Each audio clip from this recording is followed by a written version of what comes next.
Good day mga kataktika! At narito ang 30 nakaka-inspire na kasabihan o pahayag tungkol sa buhay. Number 1. Ang tagumpay ay hindi basta-basta ibinibigay. Ito ay kailangan mong paghirapan at pagsumikapan sa buhay. Number 2. Ang tunay na kagandahan ay nasa kalooban, hindi sa pisikal na kaanyuan. Kung ikaw ay may magandang kalooban, tunay ka nang may angking kagandahan. Number 3. Sa bawat tagumpay na naaabot, mayroong mga pagsubok na kinakailangang lampasan kahit na may takot, lungkot. Basta huwag mababagot. Number 4. Walang bagay na hindi mo kakayanin kung talagang gugustuhin.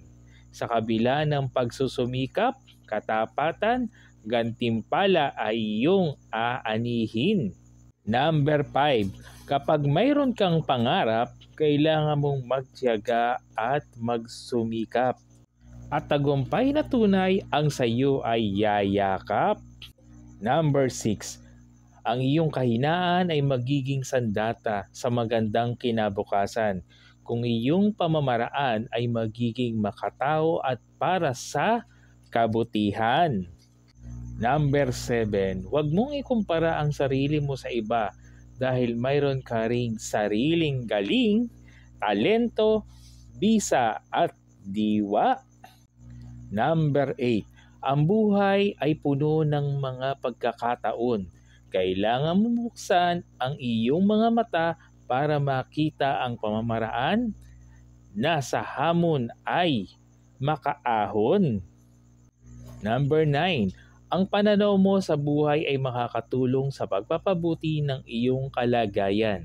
Sa pagsubok, huwag umurong at ugaliing humakbang ng positibo at pasulong. Number 10.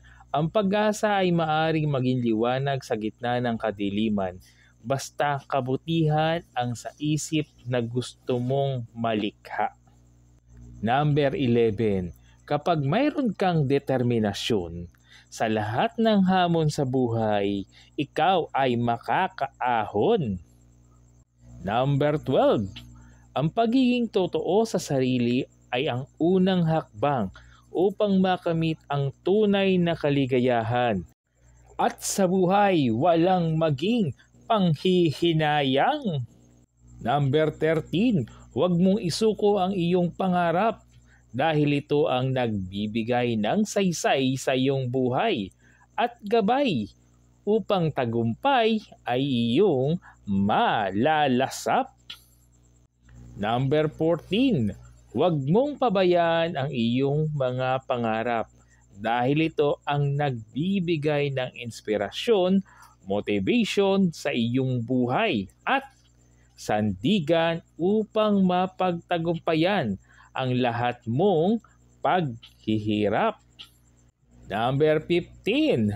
Huwag mong maliitin ang iyong kakayahan dahil ang bawat tao ay mayroong kagalingan na dapat ikalat sa mundo upang tularan at maging sandigan ng kagalingan at kabutihan. Number 16. Ang buhay ay isang paglalakbay.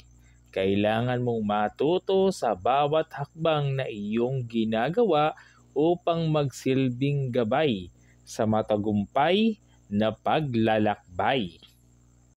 Number 17. Ang bawat pagkakamali ay maaaring maging pagkakataon upang mas magpakatatag at higit pang maging mas mabuti kaysa dati. Number 18. Sa bawat pag-akyat ng baitang ng hagdan, kailangan mong maglakad ng matatag at dahan-dahan. Number 19. Ang pagpapakumbaba ay isa sa magandang kaugalian ng mga tunay na matagumpay at may dignidad na iniingatan at inaalagaan. Number 20. Kapag mayroon kang lakas ng loob, kaya mong lampasan ang anumang hamon na iyong kinakaharap o haharapin. Number 21. Ang bawat araw ay isang bagong pagkakataon upang magpatuloy sa pagtupad ng iyong mga pangarap at mapagtagumpayan ang lahat ng hamon. Number 22. Ang iyong mga tagumpay ay hindi lamang para sa sarili mo. Ito ay maaaring magbigay ng inspirasyon at lakas ng loob sa ibang tao. Number 24. Ang pagiging masaya ay isang desisyon na kailangan mong gawin araw-araw. Dahil ito ang sa iyong paglalakbay ay magiging tanglaw. Number 25.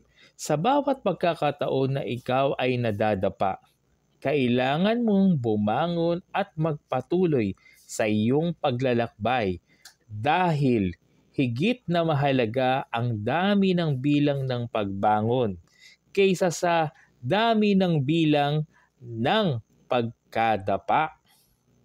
Number 26. Ang pagkakaroon ng tiwala sa sarili ay mahalaga upang magtagumpay sa buhay. Dahil sa oras ng kagipitan, sarili mo lang na pamamaraan ang magbibigay sa iyo ng kaginhawahan. Number 27. Ang bawat tao ay may kakayahang magbago para sa ikauunlad ng kanilang sarili at higit na magiging mabuting tao na inaasahan sa kanya ng mundo. Number 28. Huwag mong hayaan na takot ang magpasya para sa iyo. Kailangan mong lumaban upang makamit ang iyong mga pangarap at ang iyong mga gusto. Ang tagumpay ay garantisado kung ikaw ay nasa panig ng kabutihan at pagiging matuwid at totoo. Number 29. Ang tunay na kahulugan ng tagumpay ay ang pagkamit ng iyong mga pangarap habang nakakatulong ka sa iba at hindi ang pagkamit ng kayamanan na nasasakripisyo ang kaligtasan at kalusugan ng kapwa-tao. Number 30. Huwag mong husgahan ang sarili mo base sa mga nagawa mo sa nakaraan. Kailangan mong magpatuloy at magpakatatag dahil ang pagiging tao ay nangangahulugan ng tunay na pagbabago para sa kabutihan at pagiging tunay na maginoo. At ito pa ang bonus mo, kataktika. Paalala, higit na mahalaga kung saan ka patungo at kung magiging sino at ano ka sa hinaharap kaysa kung sino at ano ka sa nakaraan mong pagkatao. Pakitanin mo din sa iyong isipan na hindi magiging masaya ang buhay mo kailanman kung ang iyong inaasam-asam na makasama sa buhay ay kataling puso na ng iba. Ibig sabihin mayroon ding nakalaan sa iyo pero hindi ang manira pa ng pamilyang buo na at masaya. Higit na magiging mabuti ang magplano kung paano pagandahin ang iyong produkto kaysa planuhin na pabagsakin ang produkto na pinipilahan ng maraming tao. Ang anumang bagay na nakuha o kinuha mo na hindi talaga para sa iyo, kailanman ay hindi mo maituturing na biyaya. Sa halip, ito ay isang pagsubok lamang na hindi mo napagtagumpayan at maghahatid lamang ng damay na pag-uugatan ng mga suliranin at pagkasira ng iyong pagkatao. At ang lahat ng mga bagay na hindi nakapatay sa iyo ay mga pagsubok lamang na higit na magpapatatag at magpapalakas sa iyo, na maghahanda sa iyo para sa tunay na papel na iyong gagampanan dito sa mundong ibabaw.